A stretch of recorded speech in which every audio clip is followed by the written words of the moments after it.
Hello, everyone. Welcome to the second session of the H7 module. And today we're going to have a review on what we have done in our practical. So here, as you know, that H7 is basically the management of hydrographic data. And in our practical, we have tried to do basically what a spatial data management is. So we have downloaded some data files and then we have visualized it, we have saved it into one directory, etc.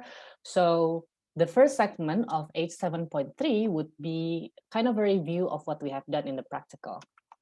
So the first one is actually spatial data integration. So as you remember, you have downloaded multiple files in multiple formats. So you've got the grids in GeoTIFF, you've got the vectors in shapefiles, and then you have imported it, and you have seen how you can actually observe the name of the features and what kind of feature those are in the attribute table. So we have basically done a downloading and visualizing of raster data in the mode of bathymetric grids. So you've got here, yeah. So you've got all the data in here. I think I will change into laser pointer so that. And you've got them in GEPCO 2020, which is 15 arc minute for the grid cell, which is basically 462 meters or so. And you've got the GMRT with varying cell sizes. So if you want to remember in GMRT, if you actually zoom into your file, you will have even better resolution. I think the smallest resolution that you could get is around 61, but that's already super sampled. So probably like 100 meters or so, that's going to be your final resolution in GMRT. If you want to have a better resolution, then you need to go to the field and really actually do the survey. So for the vector data, we have downloaded several seabed features from GEPCO Gazetteer, which are this basically. So you've got the strings or basically the lines. You've got your polygons or your areas, and you've got your points. So for example, the points, they actually visualize or they represent seamounts. So you've got the seamounts in here, you've got guyots, and guyots is basically the seamounts that is not active anymore. So it's kind of cut at the top. So if the seamount is looking like this, guyot is basically looking like that. So there's like, there's like a flat top in that. And then you've got some ridges that is only like one point instead of a longer ridge. And then you've got lines, you've got your trench in here, you've got Mariana Trench, which is basically one of the deepest areas in the world. You've got your ridges. So if the trench is basically going down, ridge is basically up. Okay, so you've got your ridges in here, yeah? And then you've got your ridges in here. And then you've got some trough again. So trough is basically like a lower area, but not as low as trenches, okay? And then you've got some basins. You see that this area is actually a basin if you show the area, but normally for areas, you just put the names without actually visualizing the polygons. That's what we have done in the practical. So this information is going to be very important for you when you're visualizing the data that you got from the field. So you need to make sure which data are raster, for example, your bathymetric grid, which data are vectors. So if you want to put information of maybe, for example, a place where it's very deep, or maybe there's a shipwreck or stuff like that, you can visualize it using the vectors. And then you have done some data visualization. So one of the first thing that we did is to do the illumination and shading. So what we have done in here is actually to make a copy of your data. So you actually have two data. One is for the illuminated data or the shading data. So you can actually see how the terrain looks like. So you can have a feeling of, which one is deeper, which one is higher, and you've got a visualization of, for example, some volcanoes, yeah. Those ones, for example, you've got the ridge in here, you've got your trench, you've got your trough in the middle of the two ridges, and etc. So it's easier for you to identify, the form of the seabed when you've got it shading and illumination. And afterwards, you will make a color scheme, which is basically this one.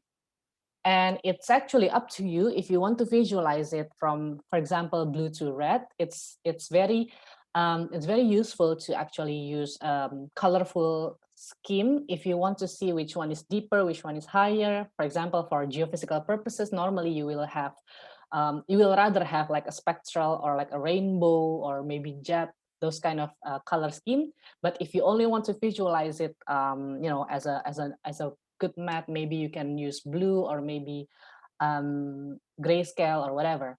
But the most important thing to see is basically to have a look at the histogram. So you want to see the distribution of the data.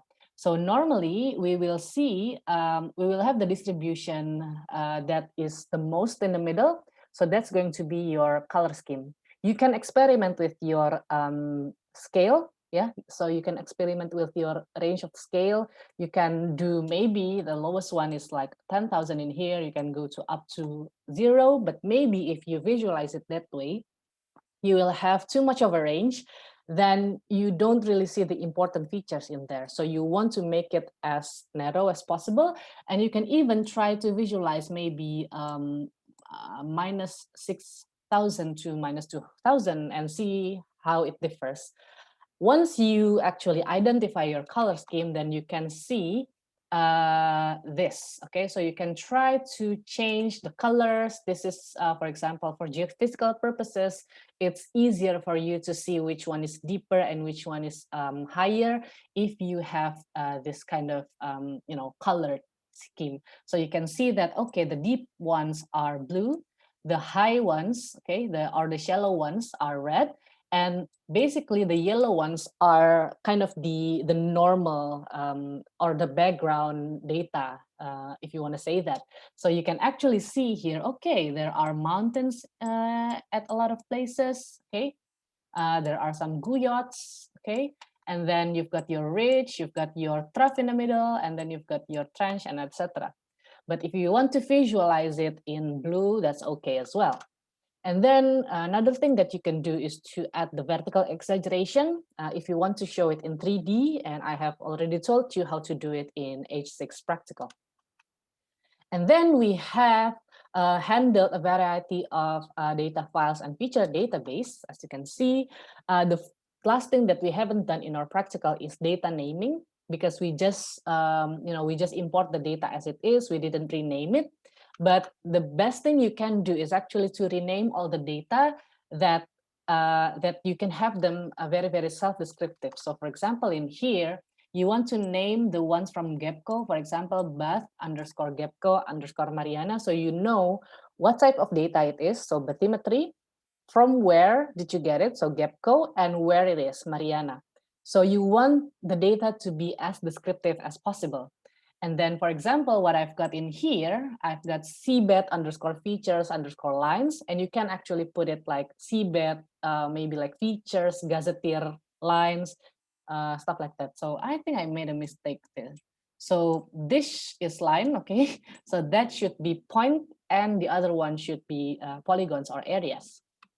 And then you should save all the data in one project folder. So don't import the data as it is when you have downloaded into your downloads folder, because it will make you confused when you're looking for your data, especially if you're working with a large set of data. So you want to make sure that you're saving them into one single folder. So my folder is under cat A87 and then practical. You can make any folder names, but make sure that you know how to navigate to this folder back. And then if you want to rename them, you have to make sure that you update your GIS. So one thing that I have skipped in the practical is actually, it's a lot better that you rename all your downloaded files first before you actually import it into your GIS. Because, for example, if you rename them now, then you will need to update every single entry in your GIS to make sure that it's still linked to the folder, okay? So you want to just name it first and then import it, okay? And then we have tried to read a metadata in our ASIC practical. Normally, this metadata, you've got like the type of projection, the type of datum that you use, etc. And we have done that in ASIC practical. And normally, this metadata, if you're downloading it, for example, in Gepco, you just open it, open your Gepco website, and then you can have a look at, for example, the resolution and how they are made.